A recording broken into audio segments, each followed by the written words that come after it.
Hi everyone, আসসালামু আলাইকুম। আশা করি সবাই ভালো আছেন। অতিরিক্ত গরমের মধ্যে আমি কিছু ঠান্ডা সবজি রান্না করব আর গরুর মাংস রান্না করব। এখানে আমি জিঙ্গা রান্না করে নিচ্ছি, আলু দিয়ে, জিঙ্গা দিয়ে, রুই মাছ দিয়ে। আর অনেক সময় নিয়ে কষিয়ে মাংস রান্না করতে একটুও মন চাচ্ছে না, এই জন্য প্রেশার কুকারের মধ্যে আমি এখানে গরুর মাংস নিয়ে নিচ্ছি আর একটা আলু কেটে নিচ্ছি, যেটা কষিয়ে নিচ্ছি ভালোভাবে রান্না করার জন্য। প্রেশার কুকারে মাংস রান্না করলে অনেক দ্রুতই হয়ে যায়। আর এইখানে আমার ঝিঙ্গে রান্নাটা শেষ হয়ে গেছে।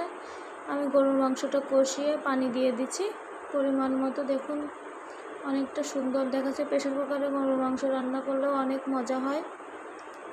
এখন আমি প্রেশার কুকারটা লাগিয়ে দেব। তারপরে দেখুন মাংসটা কতটা সুন্দর হয়েছে।